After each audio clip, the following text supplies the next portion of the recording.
Hello my rock stars, कैसे हो तुम सब लोग? So yes guys, I welcome all of you to your own YouTube channel जिसका नाम है नीट निकेतन। और हम लोग जो चैप्टर कर रहे हैं that is some basic concepts of chemistry. पिछले टॉपिक में मुझे लगता है कोई डाउट नहीं होगा, जो कि है सिग्निफिकेंट फिगर्स। अभी बात कर लेते हैं नेक्स्ट टॉपिक के बारे में, जो है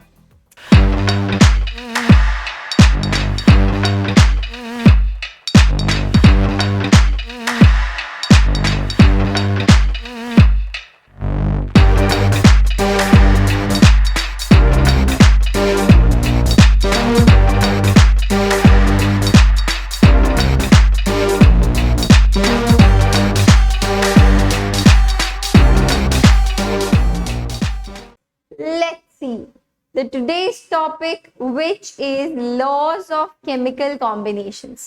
तो ये भी हमारे लिए बहुत important टॉपिक है, इजी है, जल्दी से इसको कवर कर लेते हैं ताकि हम एक स्टेप और आगे बढ़ जाएं अपनी प्रिपरेशन के लिए, अपनी सक्सेस के लिए। तो चलो भाई शुरू करते हैं। So yes, here we are.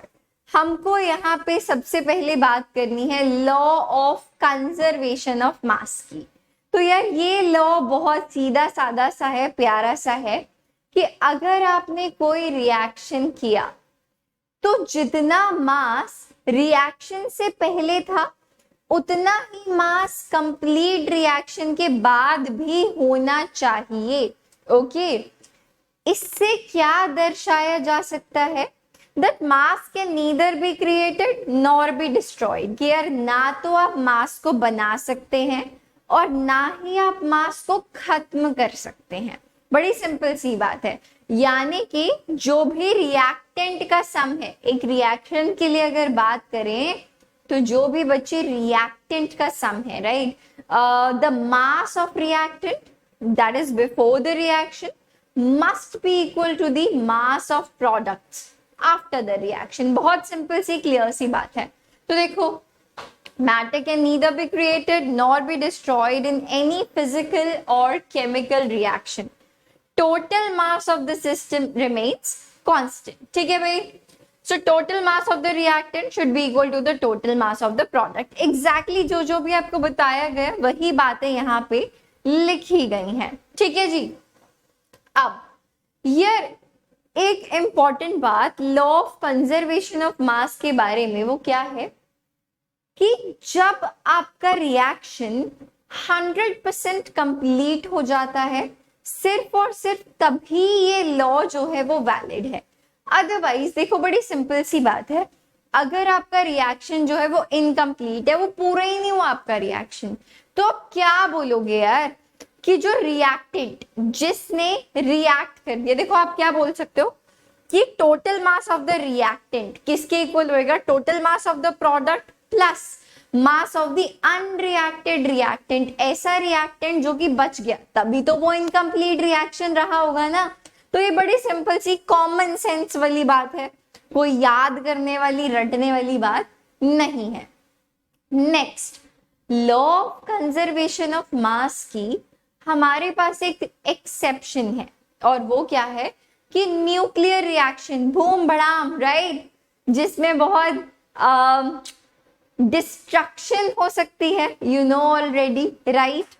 So are nuclear reactions, उनमें mass plus energy is conserved. क्यों? क्योंकि according to the Einstein's theory mass और एनर्जी जो है वो इंटर कन्वर्टेबल है। तो किसकी कंजर्वेशन होती है वहां पे बच्चे? सिर्फ मास की नहीं होती है, मास plus energy is conserved. This is actually also the modern view of law of conservation. It's not just the law of conservation of mass, it is law of conservation of mass plus energy. ठीक है जी, बड़ी simple, बहुत easy सी बात है। एक बार आप फटाफट से देख लीजिए कि स्लाइड पे क्या लिखा है, फिर हम बात करेंगे आगे। चल देख लेते हैं क्वेश्चन। अब देखो, अब आप बोलोगे मैम बहुत सिंपल सी स्टेटमेंट थी, अब एग्जामिनर ने ना आपको जस्ट कंफ्यूज करने के लिए इस क्वेश्चन को देखो, अब ये देखते ही ना स्टूडेंट को लगता है कि यार पता नहीं क्या ही पूछ लिया ये भाई, मुझे तो समझ में नहीं आ रहा।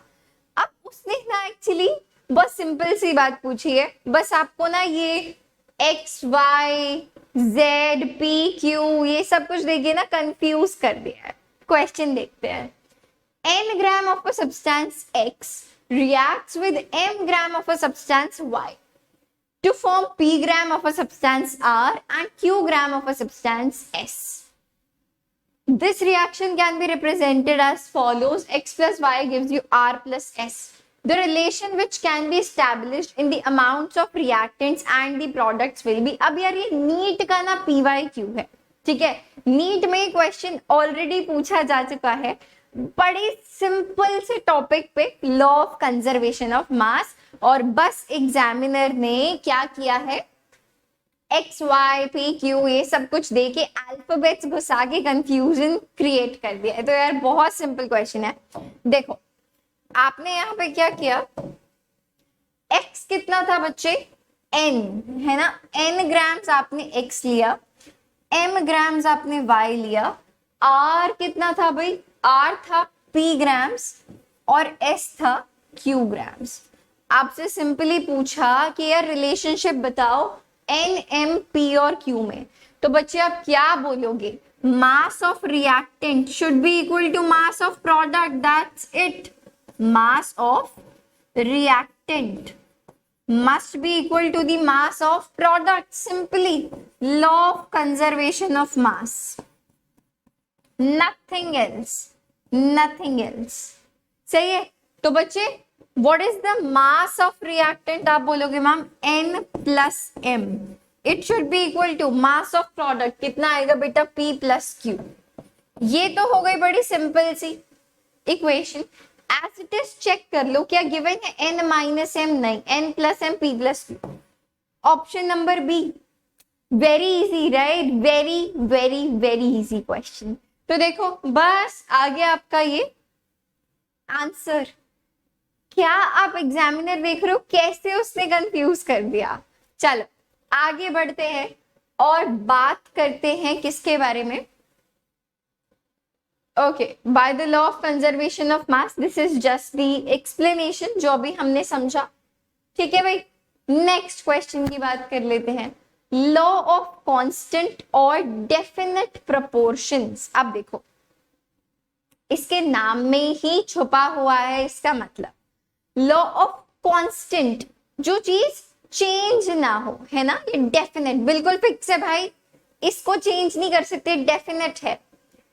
अब इसका क्या मतलब है, अगर आपने कोई भी ना कंपाउंड लिया, ठीक है, तो irrespective of the source it is obtained from, अगर मैं पानी की बात करूं तो मुझे फर्क नहीं पड़ता कि वो आपने ना कहां से लिया है पानी, इंडिया से लिया है, अमेरिका से लिया है, या किसी नल से लिया है, कि किसी नदी से लिया है, या किसी तालाब से लिया है, नो मैटर कि उस वाटर का सोर्स क्या है, उस पानी का सोर्स क्या है, उसमें हमेशा अगर वो पानी है तो उसमें हमेशा क्या प्रेजेंट होगा, दो एटम्स मैम हाइड्रोजन के और एक एटम ऑक्सीजन का। बड़ी सिंपल सी बात है। या फिर मैं बोल सकती हूँ कि उसमें 2 ग्राम, अगर मैं 18 ग्राम पानी है ना मेरे पास, तो मैम उसमें 2 ग्राम हाइड्रोजन है और 16 ग्राम ऑक्सीजन है, ऐसे बनेगा पानी।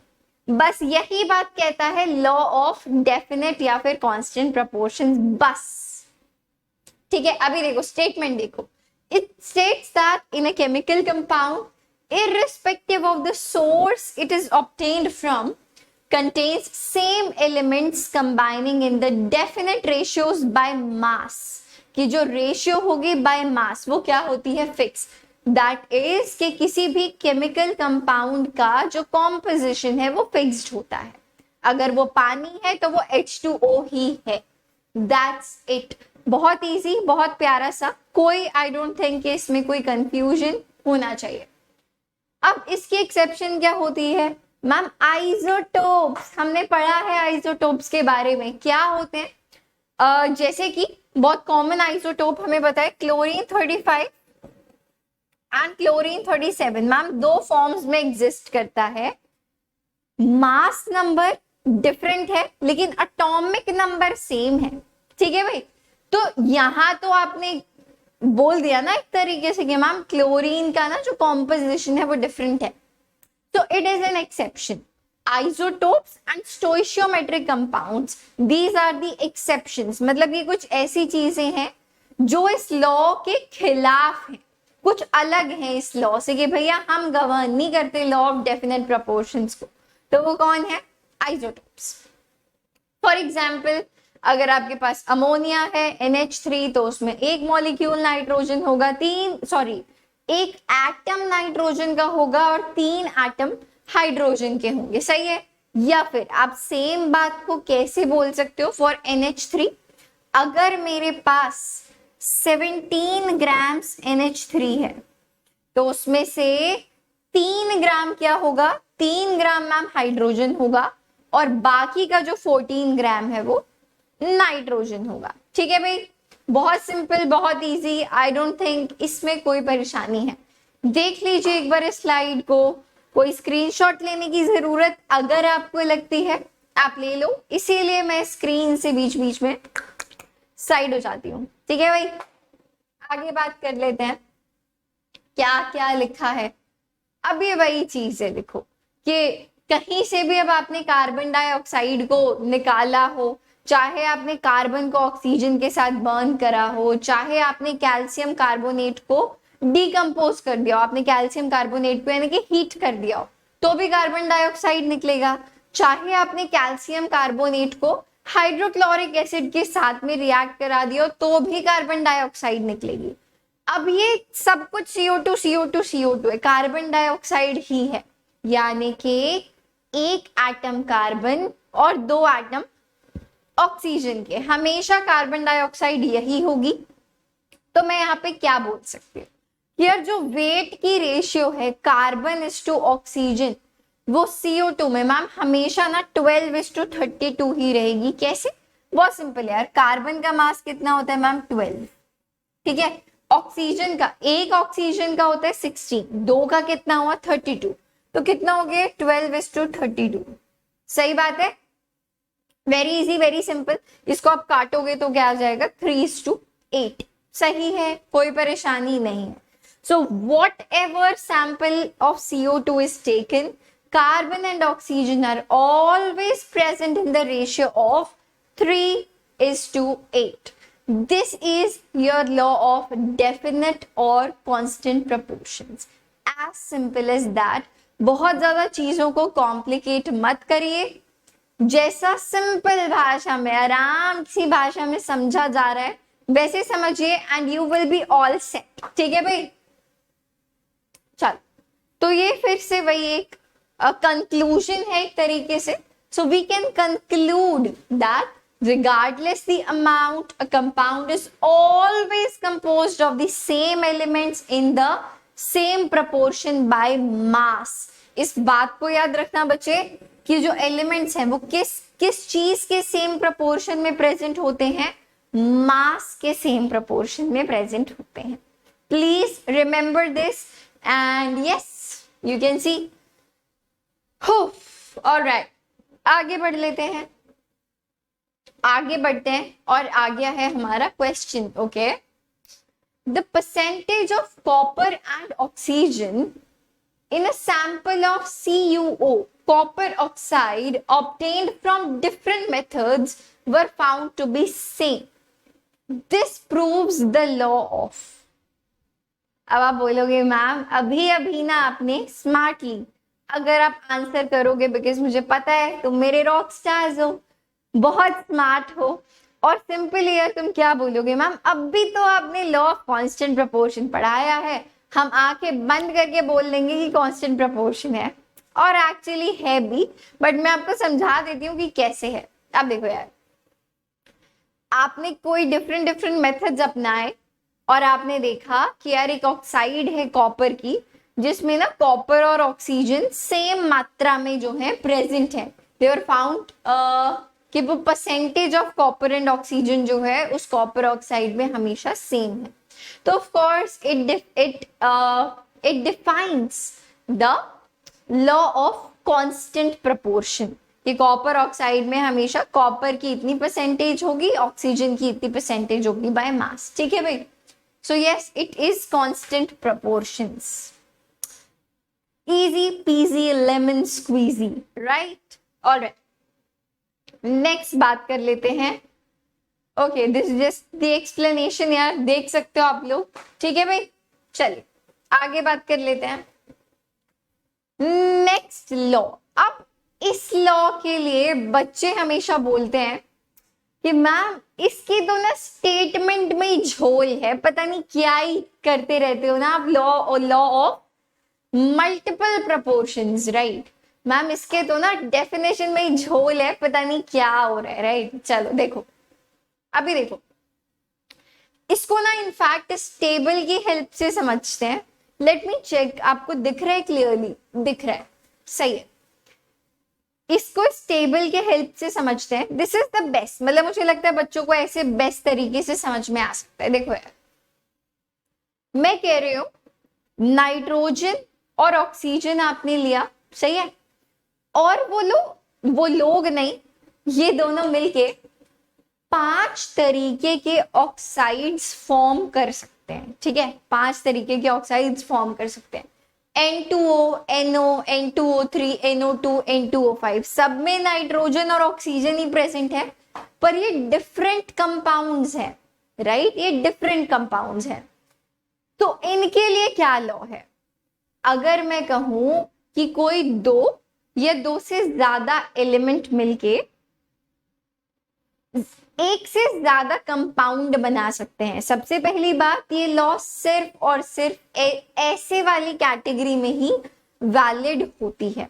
ठीक है, कि एलिमेंट्स जो है वो सेम होने चाहिए और वो एक से ज्यादा कंपाउंड्स बना पा रहे हैं। जैसे कि यहाँ पे नाइट्रोजन और ऑक्सीजन मिलके, सिर्फ नाइट्रोजन और ऑक्सीजन मिलके 5 से ज्यादा ऑक्साइड्स बना पा रहे हैं। यहाँ पे कोई तीसरा एलिमेंट मौजूद नहीं है। अब देख, मैं क्या कह रही हूं, नाइट्रोजन या ऑक्सीजन में से किसी एक का मास ना फिक्स कर दो। ठीक है, पहले देख लेते हैं। यहाँ पे नाइट्रोजन ऑक्सीजन, नाइट्रोजन यार N2O 28 ग्राम्स, यहाँ पे नाइट्रोजन है, 16 ग्राम्स ऑक्सीजन है।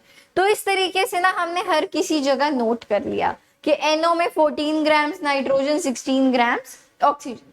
मैं कह रही हूं आपने सबको नोट डाउन कर लिया। अब आप क्या करो, किसी एक का मास, या तो नाइट्रोजन या तो ऑक्सीजन, किसी एक का मास फिक्स कर दो। यहां पे हमने किसका मास फिक्स कर दिया? नाइट्रोजन का जो मास है उसे हमने फिक्स कर दिया। तो देखो आपने क्या किया कि यार अगर आप N2O की बात कर रहे थे, अगर 28 ग्राम्स नाइट्रोजन के साथ 16 ग्राम्स ऑक्सीजन रिएक्ट कर रही थी, तो 14 ग्राम्स के साथ कितना ऑक्सीजन रिएक्ट करेगी? 8 ग्राम्स। बड़ी सिंपल सी बात है, रेशियो ही तो है। यहाँ पे 28:16 चाहे आप लिखो, चाहे आप 28:16 लिखो, चाहे आप 14:8 लिखो, इक्वल है ना? तो देखो आपने यहाँ पे क्या किया, नाइट्रोजन का मास जो है फिक्स कर दिया। उसके अकॉर्डिंग अब आप ऑक्सीजन का मास देखना, 8, 16, 24, 32, 40। नोट किया कि ऑक्सीजन की जो बच्चे रेशियो है वो किस, it is a simple whole number ratio. You can say कि जो ये रेशियो निकल के आ रही है ऑक्सीजन की, वो कितनी है? 1:2:3:4:5। यही कहता है लॉ ऑफ मल्टीपल प्रोपोर्शंस। क्या? अभी देखो स्टेटमेंट देखो, when two elements combine to form more than one compound। सबसे पहली बात कि अगर 2 एलिमेंट एक से ज्यादा कंपाउंड बनाने में सक्षम है तो क्या होगा? then the different mass of one element। आपने क्या किया? डिफरेंट मास, किस एलिमेंट का डिफरेंट आपने मास लिया? नाइट्रोजन का। ठीक है, then different mass of one element which combines with the fixed mass of the other element. Wait, I guess मैंने उल्टा बोला इससे पहले। बच्चे हमने नाइट्रोजन का मास फिक्स किया था, right? Different mass of one element. Oxygen का डिफरेंट मास हो रहा है, ठीक है? It combines with the fixed mass of the other element. It bears a simple whole number ratio to one another. That's it. This is our law of multiple proportions, कि आपने किसी एक element का मास को फिक्स कर दिया। ये देखो, इस लॉ का बहुत सिंपल और बहुत इजी सा क्या मतलब है कि यार अगर 14 ग्राम नाइट्रोजन 8 ग्राम, हाँ, अगर 14 ग्राम नाइट्रोजन 8 ग्राम्स ऑक्सीजन के साथ रिएक्ट करेगी तो वो N2O बनाएगी। अगर वही 14 ग्राम नाइट्रोजन 16 ग्राम के साथ, 16 ग्राम ऑक्सीजन के साथ अगर उसने रिएक्ट किया होता तो वो NO बनाती। अगर 14 ग्राम नाइट्रोजन 24 ग्राम ऑक्सीजन के साथ रिएक्ट करेगी तो N2O3 बनाती। अगर 14 ग्राम नाइट्रोजन 32 ग्राम ऑक्सीजन के साथ रिएक्ट करती तो वो NO2 बनाती। अगर 14 ग्राम नाइट्रोजन 40 ग्राम ऑक्सीजन के साथ रिएक्ट करती तो वो N2O5 बनाती। आप समझ रहे हो? सो this is the law of multiple proportions, ठीक है भाई? इसका एक और एग्जाम्पल हम क्या बोल सकते हैं? SO2 and SO3।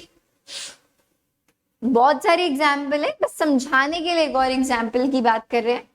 से अगर मैंने बोला SO2 SO3, just take a moment और इसमें ऑक्सीजन की रेशियो अगर आप निकालने की कोशिश करोगे, देखो यहाँ पे SO2 में बच्चे मास रेशियो क्या है? 32:32। यहाँ पे क्या आएगी? 32:48, राइट? 32:48। तो यहाँ पे बच्चे ऑक्सीजन की क्या रेशियो आएगी? इट विल बी दिस 32:48 आएगी कि नहीं? So this is again a simple whole number ratio, कि जब बेसिकली सल्फर का मास, जो कि इस केस में ऑलरेडी फिक्स्ड है, हमें कुछ फिक्स करने की जरूरत नहीं पड़ी। पिछली बार हमें एक दो केसेस में चेंज करने की जरूरत पड़ी थी, ठीक है? सो यस, देख लो भाई, जो अभी तक समझाया है एग्जैक्टली वही बात यहाँ पे लिखी हुई है। आगे बात कर लेते हैं मैम क्वेश्चन की। Different proportions of oxygen in the various oxides of nitrogen prove the law of। Exactly अभी यही डेमोन्स्ट्रेशन लिया है, यही लॉ किया है, ठीक है? और ये नीट का प्रीवियस ईयर क्वेश्चन है, ठीक है भाई? Equivalent proportions, multiple proportion, constant proportions या conservation of matter. So ma'am this is multiple proportions, ठीक है? You can see here that option number B is the right answer. Please see, look at the question, look at the explanation, and I believe you're all set, ठीक है? चल आगे चलते हैं और बात करते हैं नेक्स्ट लॉ के बारे में। यस, नेक्स्ट लॉ के बारे में, law of gaseous volumes. Let me have some water please. wait for a moment guys.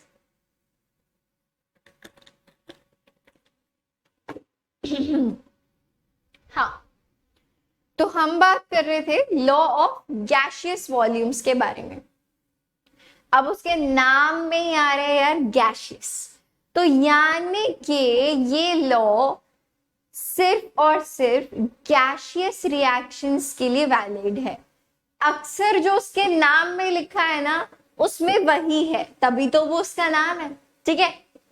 So this is law of gaseous volumes, जो कि गैशियस रिएक्शंस के लिए वैलिड है, ठीक है?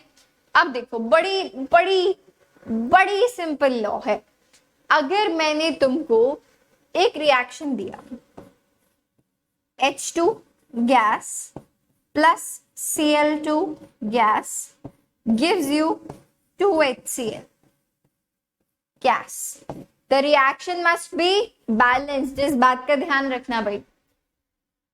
तो तुम यहां से नंबर ऑफ मोल्स को, क्योंकि बच्चों ये गैशियस रिएक्शन है पूरा, तुम यहां से नंबर ऑफ मोल्स को डायरेक्टली वॉल्यूम से रिलेट कर सकते हो. यहां पे इसका मतलब क्या है कि अगर आपने 1 मोल हाइड्रोजन गैस लिया, 1 मोल क्लोरीन गैस लिया, तो आपको क्या मिलेगा? 2 मोल HCl गैस भी मिलेगा. ठीक है, आप इसी को वॉल्यूम में भी कन्वर्ट कर सकते हो कि if you have taken 1 volume of hydrogen gas along with 1 volume of chlorine gas, then you will get 2 volumes of HCl gas. ठीक है, या फिर एक और रिएक्शन ले लेते हैं, हेबर्स प्रोसेस देख लेते हैं यार. यू कैन से N2 gas plus H2, N2 plus 3H2 है ना, गिव्स यू 2NH3. पूरा गैशियस रिएक्शन है यार. तो आप बोल सकते हो कि अगर आप 1 वॉल्यूम नाइट्रोजन को 3 वॉल्यूम हाइड्रोजन गैस के साथ रिएक्ट कराते हो तो आपको 2 वॉल्यूम्स ऑफ या 2 litres of NH3 ammonia gas मिल जाएगी. ठीक है भाई. इन गैशियस रिएक्शंस, देखो उसके नाम में लिखा है, in gaseous reactions the reactants always combine in simple ratio by volume and form products which are also in simple ratio by volume at same temperature and pressure. ठीक है, या फिर the ratio between volumes of gaseous reactants and products can be expressed as a simple whole number ratio. Of course, यहां से आप अगर ratio की बात करो तो इस पर्टिकुलर रिएक्शन में हमारी रिएक्टेंट्स और प्रोडक्ट्स किस रेशियो में प्रेजेंट हैं? यू कैन से मैम 1:1:2. अगर नीचे वाले रिएक्शन की बात करो तो रिएक्टेंट्स और प्रोडक्ट्स किस रेशियो में एक दूसरे से रिलेटेड हैं? 1:3:2. आप क्या बोल सकते हो? 1:3:2. ठीक है भाई, देख लो एक बार. इसके अलावा आपको नोट्स टेलीग्राम चैनल पे मिल ही जाएंगे. ठीक है, डिस्क्रिप्शन में आई बिलीव आपको मिल जाएगा लिंक और आप ज्वाइन कर सकते हो टेलीग्राम ग्रुप.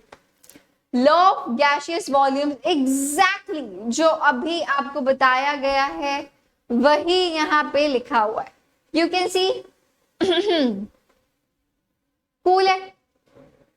अगर बच्चे कोई डाउट हो तो आप मुझे कमेंट्स में बता सकते हो. I will try my best कि आपको नेक्स्ट वीडियो में उसका सोल्यूशन फॉर श्योर मिल जाए. ठीक है भाई. Okay, this law is valid for gaseous reactants only. It relates volumes to mole but not to mass. Exactly, ये वॉल्यूम और मोल्स को रिलेट करती है, वॉल्यूम और मास को नहीं रिलेट करती यार. ये अभी अभी मैंने बताया है, कोई दिक्कत वाली बात नहीं. अब हाँ, एक जरूरी बात जो एक्चुअली आपके या तो नीट के PYQ में या फिर जेईई मेन में पूछी गई है एक बार. आई डोंट नो, मुझे याद आ रहा है कि कौन सा law of chemical combination, 4 option given थे, कौन सा लॉ ऑफ केमिकल कॉम्बिनेशन है जो कि Dalton's law of atomic theory से प्रूव नहीं किया जा सकता. This is law of gaseous volumes. You can see here it is purely generalization of the data. This law cannot be proved by, please not be proved by Dalton's atomic theory. Rest of the laws of chemical combinations can be proved by Dalton's atomic theory. तो इस बात का ध्यान रखना. किस लिए law of gaseous volume जरूरी है? क्योंकि इससे इस लॉ को डाल्टन्स एटॉमिक थ्योरी के द्वारा प्रूव नहीं किया जा सकता. ठीक है भाई, चलिए आगे बात कर लेते हैं. Next question, what volume of oxygen gas measured at 0 degree Celsius and 1 atm is needed to burn completely 1 liter of propane gas measured under the same conditions. Propane gas होती है हमारी C3H8 एक हाइड्रोकार्बन है, और जब भी आप किसी हाइड्रोकार्बन को बर्न करते हो तो बच्चे आपको मिलता है कार्बन, तो आपको मिलता है carbon dioxide and water, right. तो चलो देख लेते हैं, C3H8 plus O2 will give you CO2 plus H2O, ठीक है। आपको मिलता है कार्बन डाइऑक्साइड एंड वाटर। सबसे इंपॉर्टेंट स्टेप, हमें इस इक्वेशन को बैलेंस करना है।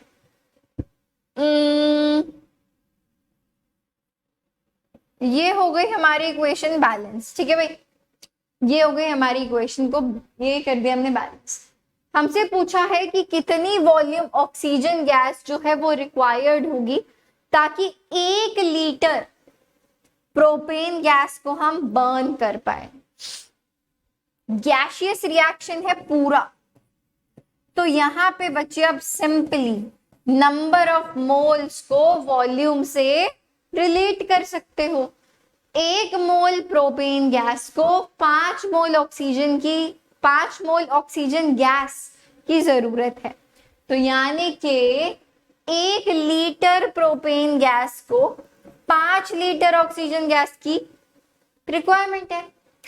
Law of gaseous volumes and see a neat PYQ this is. Simply this is law of gaseous volumes. Can you see कितने easy questions हमसे पूछे जा रहे हैं? I don't think कि आप में से एक भी बच्चा ऐसा है जिसको ना ये क्वेश्चन डिफिकल्ट लग रहा होगा। There is no student, I am very sure. All right, so yes, 5 litre आ गया मैम। ऑलराइट, देख लो इसका सोल्यूशन, एग्जैक्टली वही जो अभी हमने लिखा है वही है इसका ऑप्शन नंबर ए, राइट, वही हमने किया है भाई। आगे देखते हैं हमारा नेक्स्ट लॉ जो कि है एवोगैड्रोस लॉ, और इस पे बेस्ड मतलब out of all the laws from chemical combination, like laws of chemical combinations, Avogadro's law से जनरली मैंने देखा है कि सबसे ज्यादा क्वेश्चंस पूछे जाते हैं और पूछे जाने के चांसेस हैं, ठीक है। देखो यार, अभी समझने की कोशिश करते हैं। सपोज हमारे पास ना 3 गैसेस हैं, ठीक है।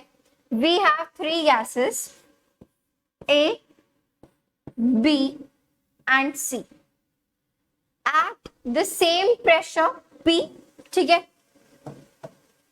तीनों का ही प्रेशर जो है वो P है, वॉल्यूम जो है वो V है, सेम कंटेनर में आपने रखा है, ठीक है। वॉल्यूम जो है वो V है, और तीनों ही गैसेस को आपने सेम टेम्परेचर पे रखा हुआ है, तीनों का ही टेम्परेचर जो है वो T है। तो यहां पे एवोगैड्रो अंकल ने कहा इस केस में क्या होगा, number of molecules of gas भी सेम होंगे।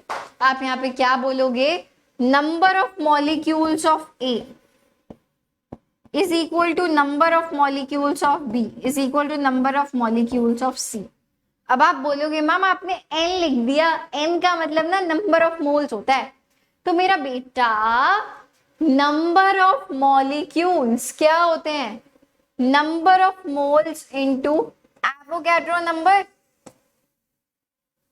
अगर मॉलिक्यूल्स किसी गैस के इक्वल हैं तो मोल्स तो ऑटोमेटिकली इक्वली हुए ना, सही है, basic sense, common sense, right. चलो, तो बड़ी सिंपल सी बात है, equal volumes of all the gases. अगर आपने इक्वल वॉल्यूम लिए किसी भी गैस के, all the gases, equal volume of all the gases contain equal number of molecules at same conditions of temperature and pressure। सही है भाई। ऑलराइट, एक और चीज, बहुत इंपॉर्टेंट चीज जो एवोगैड्रो अंकल ने हमें बताई वो क्या थी, अगर आपने 1 मोल गैस को एसटीपी कंडीशन पे रखा, standard temperature and pressure condition पे रखा, तो हमेशा वो कितनी वॉल्यूम ऑक्यूपाई करती है ma'am? 22.4 litres. Then it always occupies 22.4 litres of volume. ठीक है, ये दो बहुत इंपॉर्टेंट बातें हमें एवोगैड्रो अंकल ने बताई है. ठीक है भाई, चल ये क्यों मिट गया भाई? चलो दोबारा लिख लेते हैं इसको. Ratio of moles is equal to ratio of volumes. ठीक है, तो यहां से आप इस बात को एवोगैड्रोस लॉ से आप ये बात जो है जाहिर कर सकते हो कि ma'am ratio of moles is equal to ratio of volumes. ठीक है, आगे चलते हैं. और एक और चीज जो एवोगैड्रो अंकल ने हमें बताई वो है वेपर डेंसिटी. मैम ये क्या चीज है? It is just a ratio. Vapour density is simply a ratio.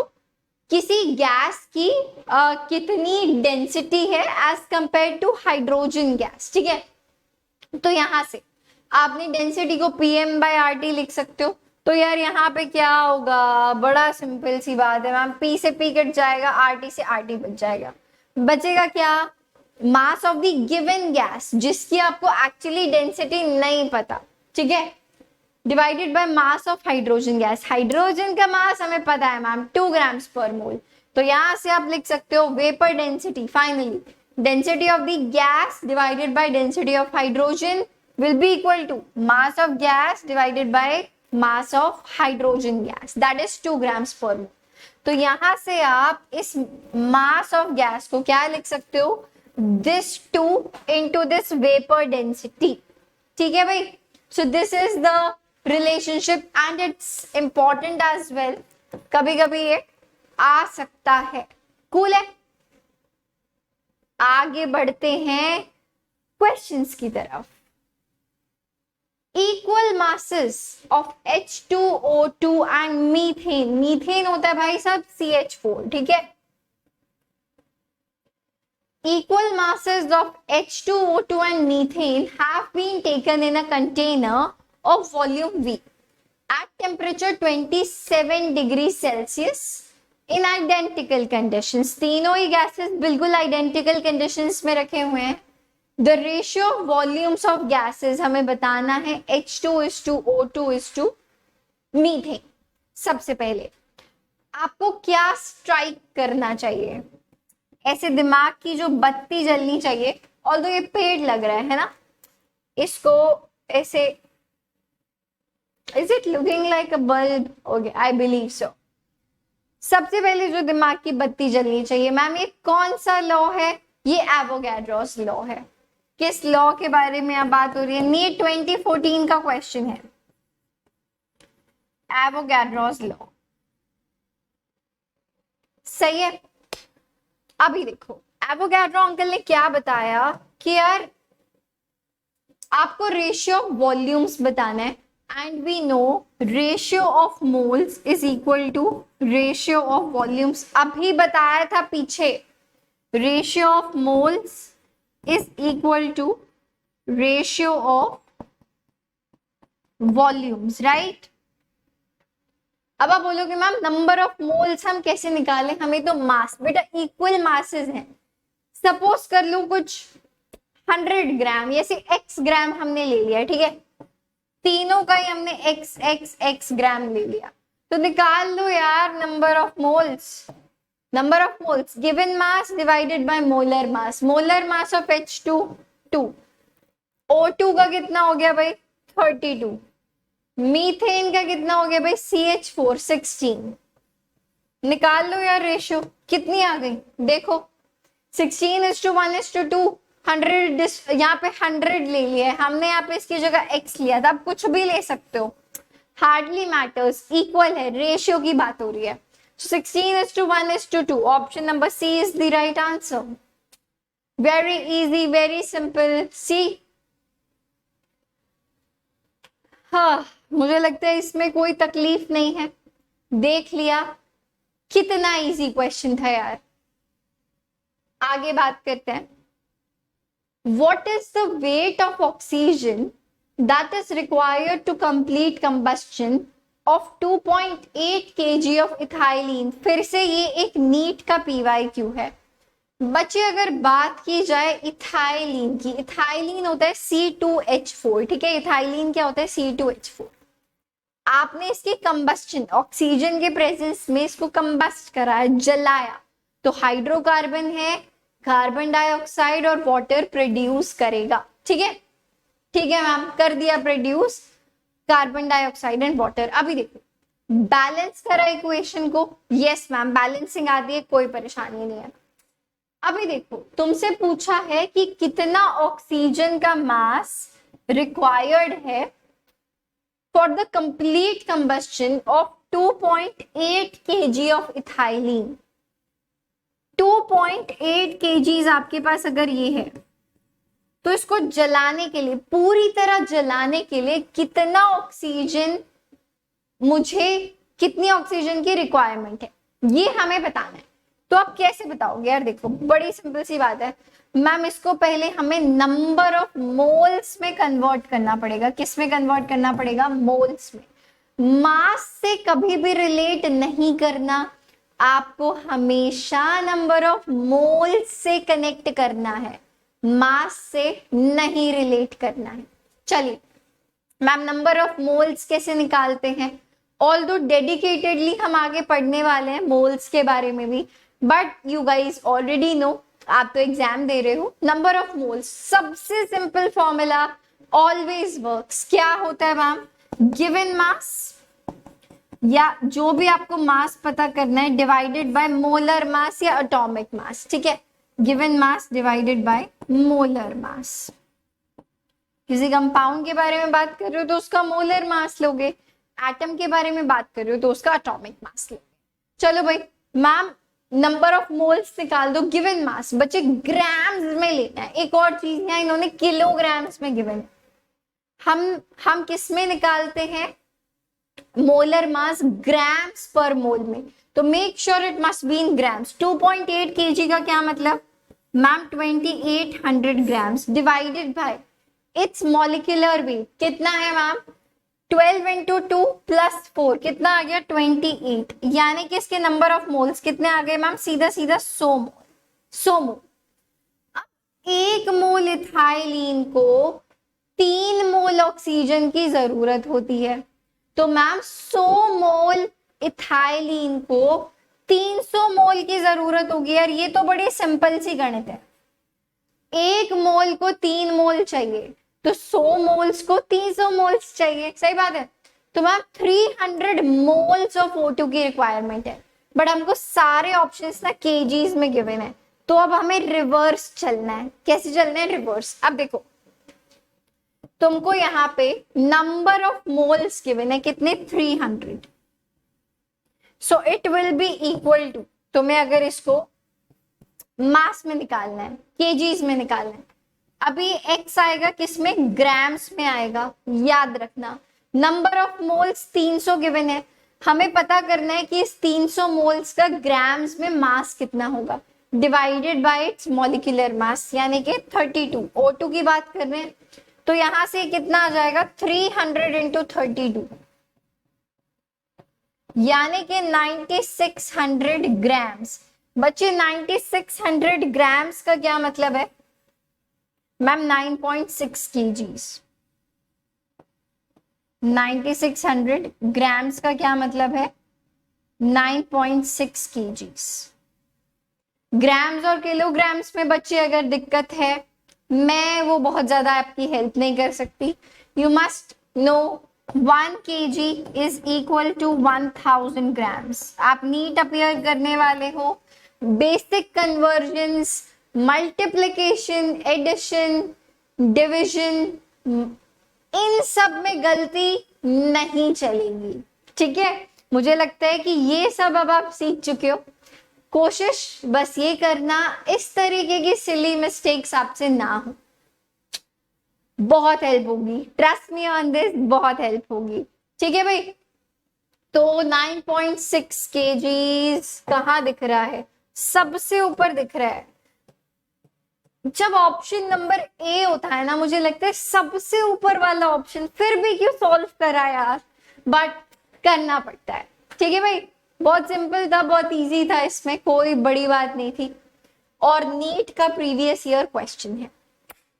सारे हम NEET PYQs, main PYQs, IIT PYQs ऐसे कर रहे हैं ताकि आपको पता चले कि यार क्या ये क्वेश्चन है यार, ये नहीं हो पा रहा क्या, ऐसे कैसे नहीं होगा यार।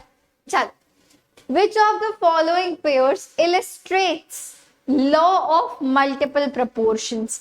इनमें से कौन सा pair law of multiple proportion को दर्शा सकता है? ओके, या दर्शा रहा है। चलो भाई, टेक अ मोमेंट और मुझे आंसर बताओ। मल्टीपल प्रोपोर्शंस, जब दो एलिमेंट एक से ज्यादा कंपाउंड बनाने में सक्षम होते हैं, दो एलिमेंट, PH3 और HCl, मैम यहाँ तो एलिमेंट्स ही अलग है, ये तो हो ही नहीं सकता। PbO एंड PbO2, ये हो सकता है भाई साहब। PbPb, ऑक्सीजन ऑक्सीजन प्रेजेंट है भाई, सिर्फ और सिर्फ ऑक्सीजन जो है वो डिफरेंट रेशियो में प्रेजेंट है। सो PbO and PbO2 is the right answer. Rest of the options बचे यहाँ पे H2S और SO2 है। सेम एलिमेंट दोनों नहीं है, both the elements must be same.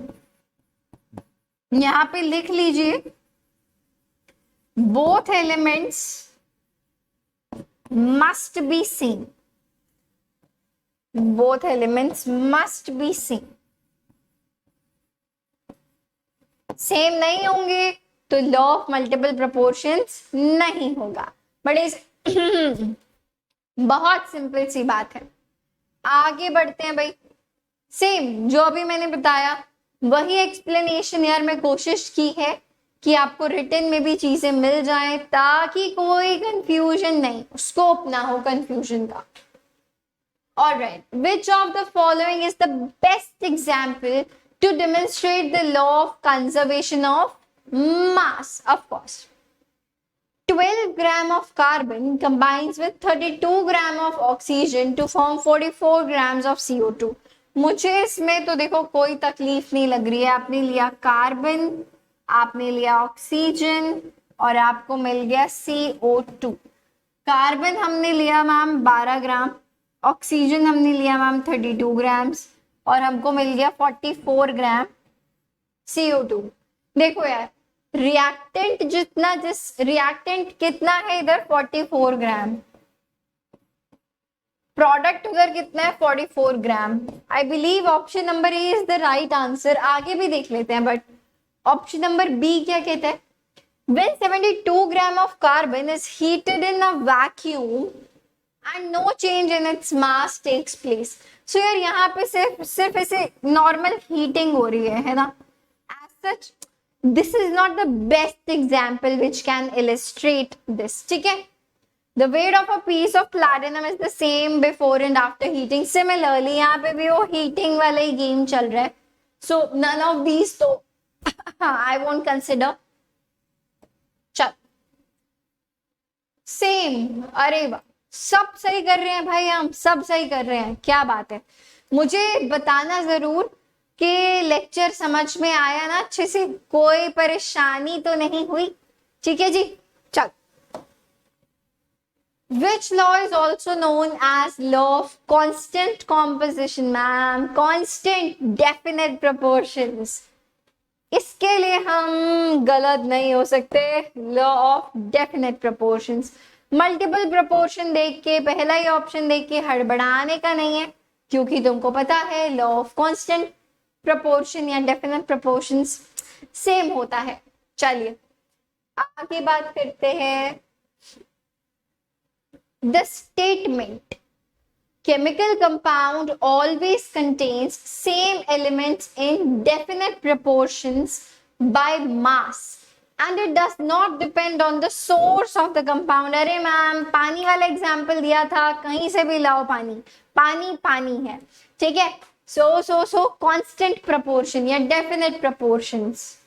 Conservation of mass, constant composition. ये it is also correct, option number D, हमने भी डी किया था भाई, ठीक है। सो यस, यहाँ पे होता है हमारा ये टॉपिक फिनिश। और thank you for watching and मिलते हैं हमारे नेक्स्ट सेशन में, जिसमें हम नेक्स्ट टॉपिक डिस्कस करेंगे along with PYQs, questions and much more.